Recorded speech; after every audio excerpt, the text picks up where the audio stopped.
Hey guys, today I'm going to share with you how to make the best chile con queso dip. So if you want to learn how I make it, just stay tuned and I'll show you how. Alrighty guys, so here I already have all of my ingredients. As always, they will be listed in the description box.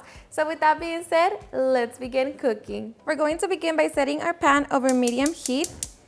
To that we're going to add 3 tablespoons of unsalted butter and we're just going to allow it to melt. Once our butter melts, we're going to add 1 roasted hatch or Anaheim pepper, 1/4 of an onion, half of a red bell pepper, and 1 jalapeño. Now we're just going to saute it for 3 minutes. After 3 minutes, we're going to add half a teaspoon of paprika and a little bit of salt, along with 3 tablespoons of all-purpose flour. We're going to mix it. After the minute, we're slowly going to pour our 1.5 cups of milk. Make sure that you're whisking as you're pouring. And along with that, we're going to add our 15 ounces of enchilada sauce. I'm going to mix it together and bring it to a simmer. And once our sauce has come to a simmer, it should have thickened up. So here we're just going to taste it for salt and see if you need to adjust it and reduce the heat to the lowest setting.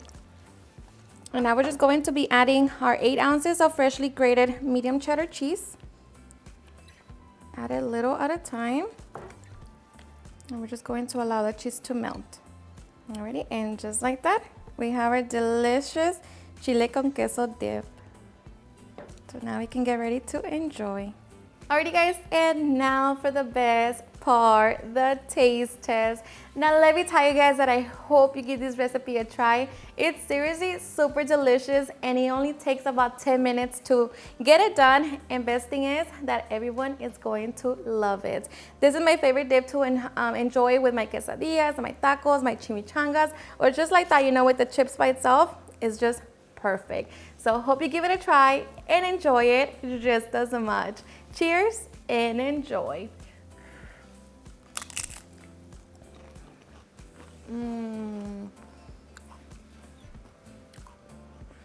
Seriously, super delicious. The best is homemade. So good. Alrighty guys, and there you have it on how to make this super easy and delicious chile con queso dip. I hope you guys enjoyed watching this video, and if you did, please don't forget to give me a big thumbs up. Share with your friends and family, and if you regret this recipe, please don't forget to tag me in any of my social medias. And if you're new to my channel, please hit that subscribe button so you guys keep part of our family. Thank you so much for watching, and I'll see you guys on my next video. Bye.